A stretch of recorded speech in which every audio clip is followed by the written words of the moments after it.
Vamos a empezar a indagar sobre este pasaje de Hechos, sobre la historia de estos primeros cristianos, pero también pensando qué relevancia tiene para cada uno de nosotros en este mundo en el que vivimos. Miro mi vida para atrás, todas las etapas de mi vida, desde la niñez, adolescencia, juventud y adultez, y debo reconocer que la manifestación pública de mi fe ha pasado por distintos momentos. Crecí en una familia que asistía a la iglesia regularmente y obviamente como niño seguía con mamá y papá y mis hermanos y íbamos a la iglesia. No había en ese momento una convicción personal de fe. Supongo que creía en Dios como costumbre porque mi familia me llevaba a la iglesia. Pero no había una identificación de decir, yo sigo a Jesús como mi guía en la vida. Simplemente asistía a la iglesia. Pasé por un momento en que en definitiva también traté de esconder un poco mi fe de mis otros vínculos, de las otras relaciones, de las amistades, del colegio. Tal vez no me sentía muy seguro para que todo el resto supiera que yo iba a la iglesia. Es más, tenía miedo. Y si me hacen preguntas, yo qué sé, no tengo idea. Quizás mejor que no se enteren que tengo esta fe. En mi juventud tuve un acercamiento profundo a la fe, una relación mucho más cercana con Jesús. Me acuerdo de un campamento puntual en que volví y quería contarle a todos. No saben lo que me pasó y cómo conocí a Jesús y empezó a crecer en mí estas ganas de involucrarme mucho más en el camino de la fe. Después pasé otro tiempo en que empecé a racionalizar. Pero si soy tan expresivo, tan de exponer mi fe y tal vez algunas personas que me rodean van a pensar que soy medio fanático. Tal vez algunos amigos se alejan. Y puede ser. Entonces uno empieza a moderar su exposición de lo que cree acerca de Jesús. Y se transforma tal vez, en el mejor de los casos, en una exposición más prudente de mi fe. Y miro bien, ¿a quién le puedo contar? Y tal vez a otros, no, yo no tengo nada que ver. Como hicieron algunos discípulos frente a la cruz, ¿se acuerdan? No, yo no tengo nada que ver. Y tratamos de esconder nuestra fe. Obviamente, si hoy estoy acá, es porque quiero que todo el mundo sepa de mi fe. Si estoy dispuesto a compartir públicamente, ya no tengo ningún problema. Al contrario, deseo que las personas conozcan un poco más acerca de mi relación con Jesús. Pero creo todavía hoy que muchos cristianos luchan internamente con hasta qué punto es útil y provechoso que yo hable de mi fe. Y no estamos hablando del tamaño de nuestra fe, sea una fe chiquitita como semilla de mostaza o una fe sólida como un roble. Lo que hoy estamos exponiendo no es preguntarte cuánta fe tenés, sino en qué medida estás dispuesto a que otros conozcan acerca de esa fe. Alguno se preguntará, ¿y si esto me trae consecuencias? ¿Y si alguno me etiqueta como que este es un evangélico y solo puede hablar de eso? ¿O no resiste que las personas piensen distinto? La tensión es que en general los cristianos queremos ser fieles a Jesús, pero muchas veces no queremos perder nuestras relaciones, nuestra reputación o incluso nuestros trabajos por confesarnos seguidores de Jesús. Imagínense los cristianos que viven en países donde el cristianismo es un crimen, donde es real que confesarse como cristianos le puede hacer perder el trabajo, vínculos o incluso la vida o la libertad. ¿Cómo manejamos el equilibrio entre querer ser seguidores de Jesús y la preocupación o tensión de no estar seguros de qué implica para otros? La proposición de hoy, de este mensaje, es que obedecer a Dios requiere valor, sobre todo cuando Cristo incomoda al status quo de la sociedad. Vamos a repasar algunos conceptos de la serie que estamos en Hechos, de cada domingo que estamos viendo Hechos. Le llamamos la serie La Comunidad del Resucitado. Hace unas semanas vivimos la Semana Santa como un momento neurálgico de la vida de los cristianos. Pero luego de Semana Santa, cuando se pone todo el enfoque en la obra de Jesús, en su muerte, resurrección, hay una parte fundamental del cristianismo, y es ¿qué pasa después de Semana Santa? Y en la Biblia lo que tenemos después de Semana Santa es el nacimiento de la iglesia cristiana. Los primeros discípulos se empiezan a congregar, a juntar y empiezan a vivir lo que significaba seguir la tarea que Jesús había comenzado. Jesús empezó la tarea, pero después delegó a los primeros cristianos que sigan haciendo la tarea. Reciben al Espíritu Santo como enviado por parte de Dios para acompañar y para capacitar y fortalecer a lo que iban a enfrentar esos primeros cristianos. Vimos el domingo pasado, acá predicó el pastor Alejandro, en el libro prediqué yo el mismo texto, que esa primera comunidad cristiana se acompañaba, se sujetaban unos a otros, se ayudaban constantemente, tenían una unidad muy fuerte y práctica y concreta. No era solamente que, cada tanto se juntaban para leer las Escrituras. Eran una familia en Cristo. Y tan importante es eso para la iglesia de hoy, que necesitamos recuperarlo, porque muchas veces en nuestra época parece que la iglesia es el lugar donde voy los domingos, que tengo libres, que no tengo otros compromisos, y voy a escuchar a alguien que habla y a un grupo de músicos que canta. Nada que ver con lo que es la iglesia en la mente de Dios. La iglesia en la mente de Dios somos todos los que nos confesamos como seguidores de Jesucristo y nos acompañamos y nos ayudamos mutuamente. De hecho, se ha llegado a un punto en que a veces se piensa que la iglesia es el clero, son los líderes de la iglesia. ¿Vieron cuando sale alguna nota en el diario, por ejemplo, y dice, la iglesia se pronunció sobre este tema? ¿Ustedes se pronunciaron? ¿Quién se pronunció? En realidad el clero. Llegaron a una decisión, escribieron un artículo y dijeron, la iglesia dice esto. Pero la iglesia es otra cosa. La iglesia somos los seguidores de Jesucristo, que nos conectamos, nos ayudamos, nos codeamos, unos y otros. Vemos cómo estás, necesitas oración. Y por supuesto, hay un rol para el liderazgo de la iglesia, para los pastores.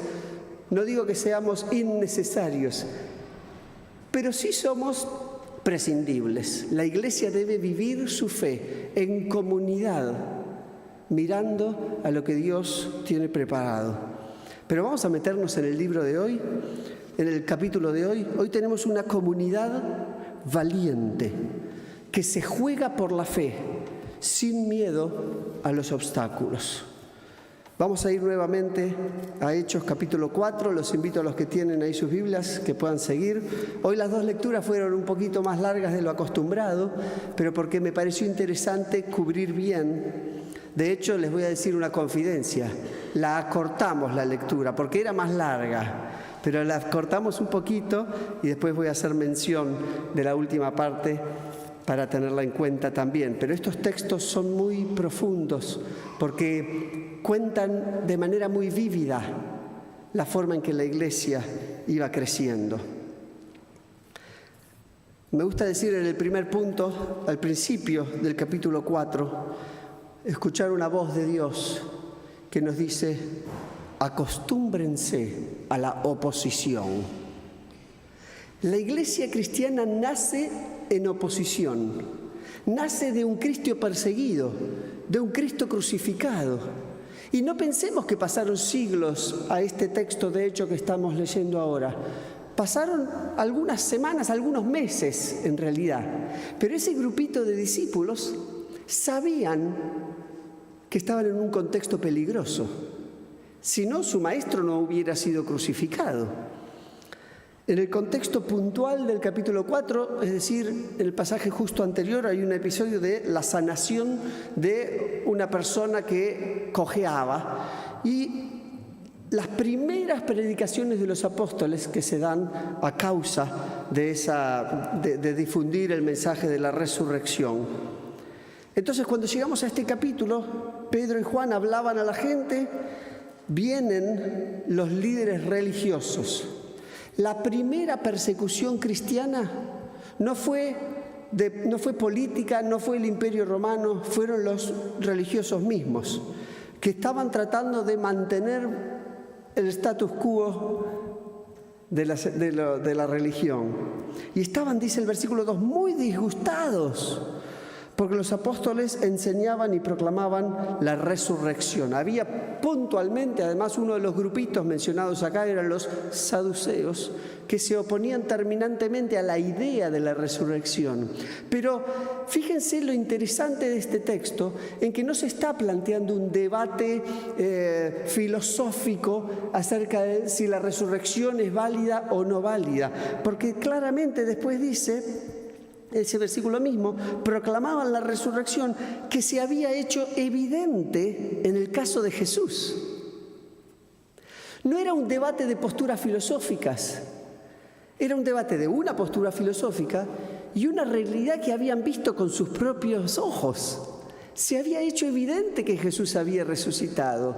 Y cuando pasa eso, no hay debate filosófico ni abstracto. Es algo que yo vi, no me podés decir lo contrario. Podés tener distintas perspectivas de lo que vemos, pero no me podés negar lo que vi con mis propios ojos. Se había hecho evidente. Por eso, esta comunidad del resucitado se basa en la comunidad del crucificado. No es una comunidad con buenas intenciones que trata de generar una iglesia que motive un país mejor, que tenga buenos valores, que sean buenos ayudándose mutuamente. No, esta comunidad está basada en todo lo que Jesús hizo y sufrió, y en esa muerte y resurrección de Jesús que les cambió la vida. Porque enterraron a un hombre y después lo vieron vivo. ¿Cómo no le va a cambiar la vida? Claramente fue un antes y un después en la vida de estas gentes. Y ellos sabían que hablar de esto les iba a traer problemas. Era peligroso. No eran ingenuos. Eran conscientes del peligro. Pero su convicción de lo que habían visto era más fuerte. Y así como la resurrección de Jesús era evidente que no podían esconder lo que habían visto y oído. Versículo 4 también me llama mucho la atención, porque a pesar del contexto de persecución, de oposición y de peligro, muchos de los que oyeron el mensaje creyeron. Y el número de estos llegaba a unos 5.000. Esto es muy loco. Al principio de la serie leímos que los primeros que se reunieron después de la aparición de Jesús eran unos 120 más o menos. Capítulo siguiente eran como 3.000. Ahora como 5.000. Están locos. Están corriendo peligro de muerte. Después de que a Jesús lo crucificaron, a los pocos meses hay 5.000 personas que dicen, yo también, yo lo sigo a ese que crucificaron. Imagínate los líderes, habrán estado preparando cruces a lo loco. Tenían una fila larga de personas que querían seguir al crucificado. Esto nos enseña algo interesante. Que muchas veces uno piensa, ¿cómo podemos hacer para que la iglesia crezca? Y tal vez pensamos en que, hay que hacer cosas para que la gente se sienta atraída, contenta, que vea la iglesia un lugar que puede desarrollar ideas lindas. La realidad histórica, y nos tiene que enseñar algo esto, es que el cristianismo creció más en momentos de oposición y de persecución que en momentos en que la hicimos fácil para ser cristiano. Porque la idea de Dios no es vender un evangelio fácil, sino un evangelio real, basado en la obra de Jesucristo, en su muerte y su resurrección. Cuando Dios obra, no importa que sea difícil, porque el Espíritu Santo hace que todos entendamos la prioridad de Jesús en nuestras vidas. Así que la primera parte, resumo, me lo imagino Dios diciéndole a esta primera iglesia: ¿hay oposición? Sí, acostúmbrense. Está bien, es parte de lo que necesitamos para sacudirnos y jugarnos por lo que viene. Y el principio fundamental también es que Jesús se jugó por nosotros. El llamado es: ¿estamos dispuestos a jugarnos por Él nosotros? Después viene una segunda parte del texto, desde el versículo 5 hasta el versículo 12, donde comienza la interrogación de los líderes a los presos, Pedro y Juan. Versículo 7 dice: hicieron que Pedro y Juan comparecieran ante ellos y comenzaron a interrogarlos. ¿Con qué poder o en nombre de quién hicieron ustedes esto? Se refiere específicamente a la sanación del cojo del capítulo anterior, capítulo anterior, perdón. Y en el versículo 8 me encanta. A ver, uno podría haber dicho ahí, bueno, tal vez deberían haber zafado. Si no, la verdad que no sé qué pasó. Nosotros íbamos caminando, charlando con la gente y había un paralítico y de golpe se puso a caminar. Yo no tuve nada que ver. No me acusen a mí. Que esa fue la actitud de estos mismos apóstoles algunos meses antes. Cuando los acusaron también: ustedes son amigos de Jesús. Y en ese momento dijeron: nosotros, para nada. Y ahora, ya con la presencia del Espíritu Santo en sus vidas, los ponen presos y le dicen: ¿ustedes qué tuvieron que ver con esa sanidad? Sí, se hacen cargo. Sí, nosotros estuvimos ahí predicando el nombre de Jesús. Y por predicar el nombre de Jesús y declarar sanidad en el nombre de Jesús, ese paralítico, mira, ahora camina normalmente. Pero para eso está el versículo 8. Pedro, lleno del Espíritu Santo, les respondió: gobernantes del pueblo y ancianos, hoy se nos procesa por haber favorecido a un inválido. Y se nos pregunta: ¿cómo fue sanado? Sepan que todos ustedes y todo el pueblo de Israel, que este hombre está delante de ustedes, sano, gracias al nombre de Jesucristo de Nazaret, crucificado por ustedes, pero resucitado por Dios. No tiene ningún problema en confesar lo que cree, lo que vio evidente y lo que no puede negar. Se llena de valentía con la fuerza que le da el Espíritu Santo. Y versículo 11 es una declaración fuerte. Jesucristo es la piedra que desecharon ustedes, los constructores, y que ha llegado a ser la piedra angular.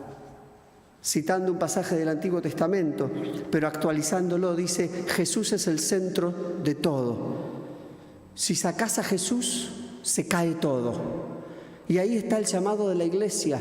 Lo conecto con el punto anterior, en que una iglesia no debe tratar de ser atractiva necesariamente, porque si no está Jesús, no es iglesia. ¿Vieron este juego, el Shenga? Que se van sumando maderitas así de manera alternada, haciendo una torre. Y después el juego es ir quitando algunas de esas maderitas tratando que eso sostenga. Bueno, este pasaje de la piedra angular refleja cuál es el Shenga que sostiene todo el edificio. ¿Cuál es esa maderita que no podés tocar? Porque si la tocás se cae todo. Esa maderita es Jesús. Todo el resto podés tocarlo. ¿Hay pastor? No hay pastor, sacalo. ¿Hay templo lindo? No hay templo lindo, podés sacarlo.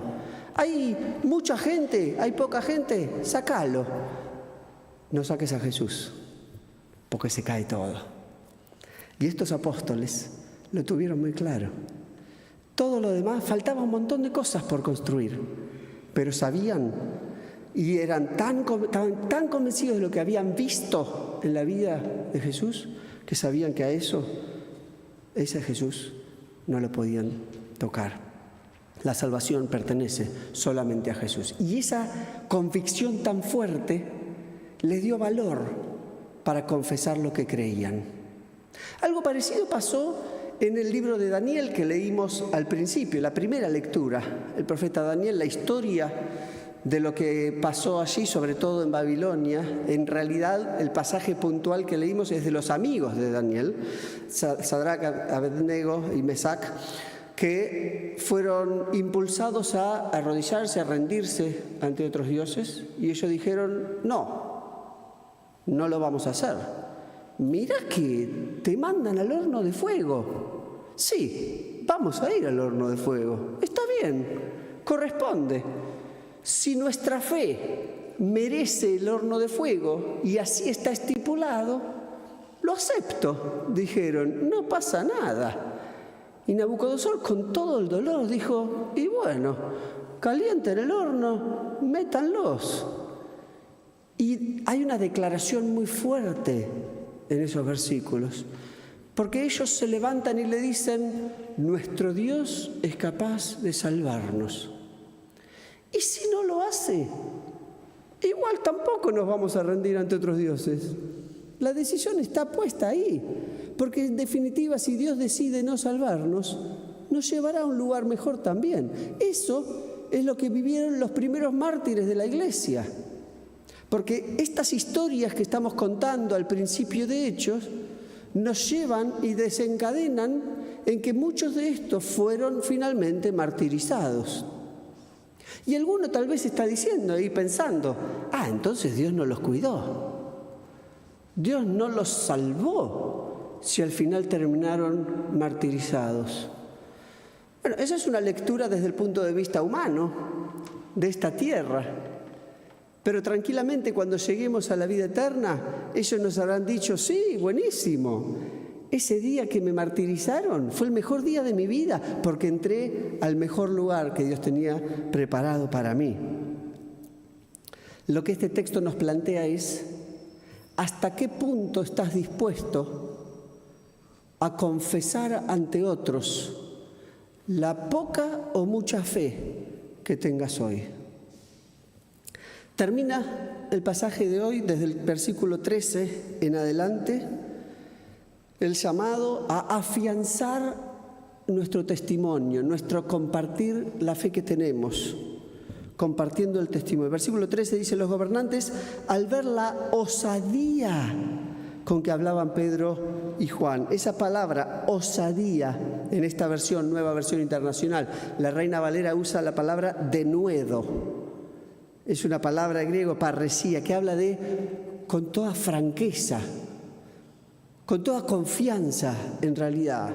No es una valentía espuria, no es una valentía de cabeza dura, es una valentía basada en la confianza firme en que Jesús no nos va a dejar abandonados. Hay una Biblia de estudio que, analizando esta palabra, dice, es el valor que el Espíritu Santo infunde para hablar de la fe a pesar del peligro. Esa es la palabra osadía. Eran atrevidos porque sabían que lo que estaban compartiendo era la verdad, lo que habían visto con sus propios ojos. Pedro, en definitiva, aprende del ejemplo de Jesús también. 3 años había estado Jesús con ellos y lo habían visto a Jesús hacer de todo y tenía una relación tan directa con el Dios Padre que se animaba a romper el status quo sin problema. Hay un punto clave en el Evangelio, un poquito antes de lo que nosotros llamamos Semana Santa. Jesús está en el Getsemaní, pide a los amigos que oren y se acerca para orar y hablar a solas con el Padre. Dice, Padre mío, si es posible, pase de mí esta copa.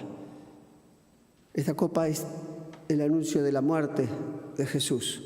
Dice, si es posible, yo no quiero pasar por eso, pero no sea como yo quiero, sino como tú quieras. Jesús dice, en definitiva no es tan importante lo que yo quiero, lo más importante es lo que Dios quiere. Si no, uno podría hacer su plan de vida para que sea una vida fácil, pero tal vez no es lo que Dios tiene pensado. Si Dios tiene pensado un desafío, ese desafío está llamado a fortalecer nuestra fe y confiar en el Espíritu Santo para poder cumplir el propósito que Dios ha pensado para nosotros, y Jesús mismo lo ha hecho así. Quizás alguno de nosotros se ha visto en alguna oportunidad que no sabía cómo salir de esto y quizás, ay Dios, no me hagas hablar ahora. Ay, no quiero, me da vergüenza, me da timidez, yo no quiero hablar de esto. La respuesta de Jesús es, pero no sea lo que yo quiero, sea lo que vos quieras. Y si vos querés, ahí voy a estar. Me imagino que Pedro y Juan no tenían ganas de ir a la cárcel. No es que lo eligieron, dijeron, vamos a la cárcel. No, pero sabiendo que estaba esa oportunidad, la posibilidad de ir a la cárcel, dijeron, tenemos que hablar de esto igual. Esto es lo que viene a continuación. Versículos 16 y 17. El concilio que estaba entrevistando, interrogando a Pedro y Juan.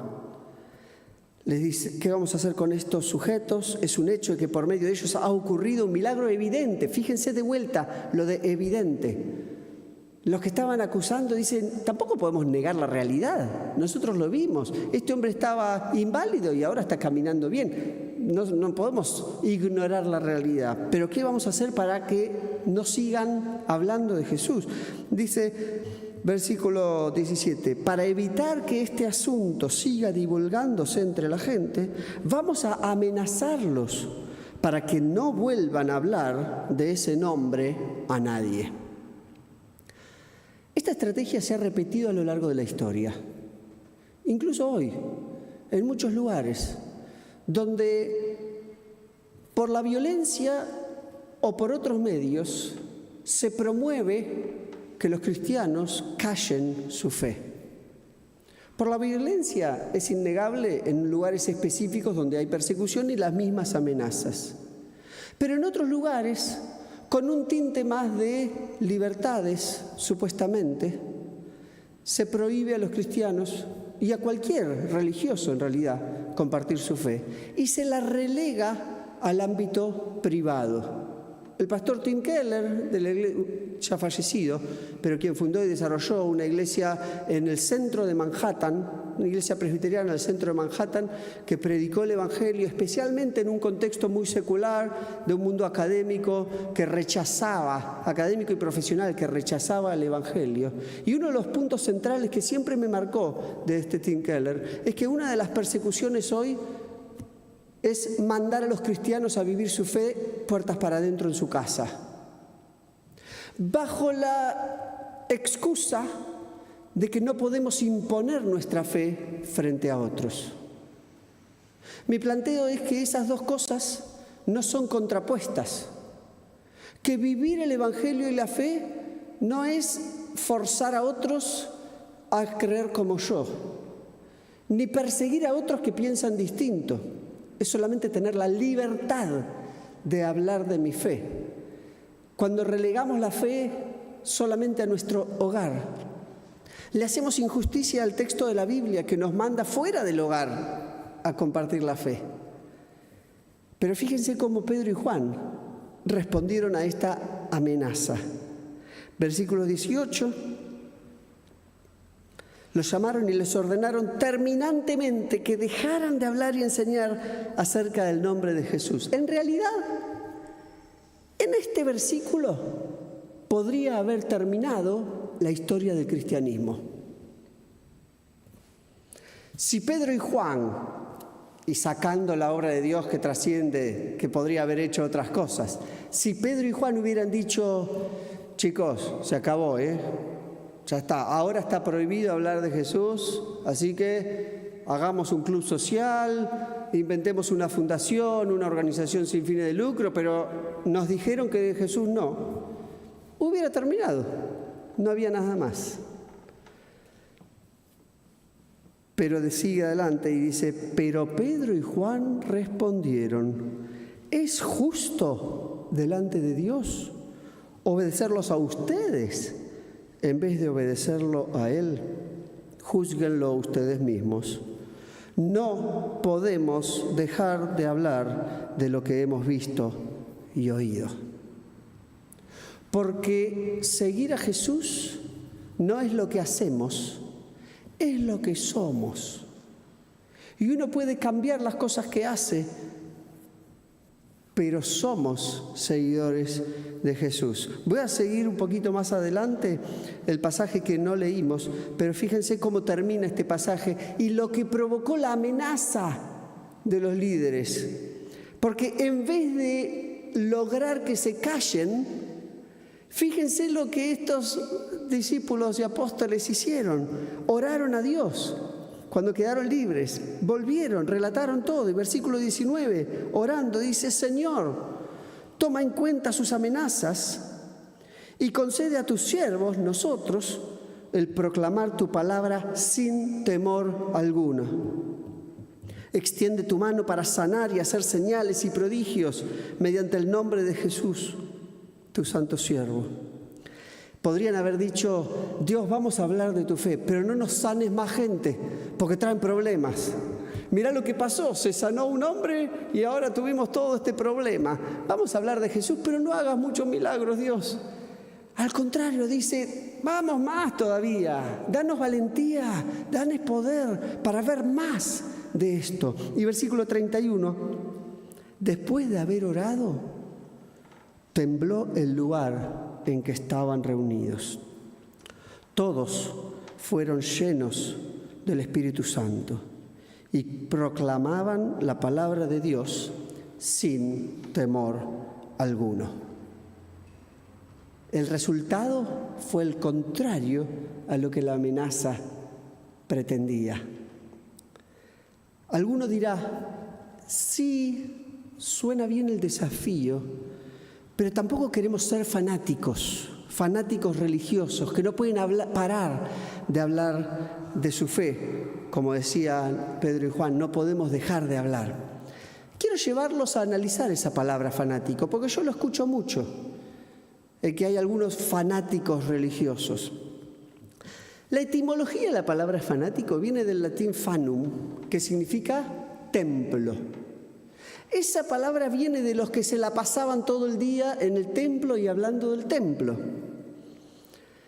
Pero hay una diferencia grande, desde mi entendimiento, entre lo que es un fanático y un fundamentalista. Porque la etimología de fanático tiene que ver con una pasión propia, que nada tiene de violencia o persecución hacia otros que tienen otras pasiones u otras convicciones. El fanatismo es personal, es una pasión mía por lo que creo, y en este caso de la fe, por el Dios que mandó a Jesucristo por mí. El fanatismo es mío y no implica una amenaza para los demás. Ahora, cuando vemos fundamentalismos religiosos, es porque van y avanzan y exigen a otros lo mismo que uno cree. Y es más, lo que más nos molesta de algunos fundamentalistas es que usan la violencia para forzar a otros a seguir nuestra propia creencia. Y ese no es el ejemplo de Pedro y Juan, no es el ejemplo de Jesús en absoluto. El llamado es uno, con un compromiso fuerte con Dios, con una relación firme con Jesús, compartir, porque es algo tan bueno que tenemos, que queremos que otros tengan también, pero sin actitudes de menospreciar, atacar o perseguir a otros que creen distinto, y los respetamos. No queremos ser fundamentalistas, pero sí fanáticos de Jesús. ¿Por qué insistimos tanto los cristianos en hablar de Jesús? Quizás alguien dice: se le está yendo la mano, y con esto vamos terminando un poco también. Reconocemos que hay personas que piensan distinto y que creen distinto, y está bien. Lo que Jesús nos manda es que compartamos con humildad lo que hemos experimentado. Pedro y Juan decían: vimos algo que nos cambió la vida, queremos contarlo. Tal vez alguien dice: bueno, ¿por qué no pueden callarse un poco? Esa es una pregunta legítima. En un mundo en que cada uno puede creer lo que quiera, ese concepto se traduce en una libertad religiosa. Y el cristianismo cae dentro de esa libertad religiosa, en que no impone nada a nadie, solamente comparte desde el amor y la humildad un mensaje que nos puede cambiar. Si hoy estamos aquí, es porque tal vez estamos buscando a alguien, algo. Si estás acompañando desde el streaming también, si te pusiste a mirar es porque hay algo que te interesa conocer, profundizar, aprender. Si no estás convencido o convencida del mensaje cristiano, no sientas esta enseñanza de Pedro y Juan, como una obligación de algo que tenés que hacer que no lo sentís.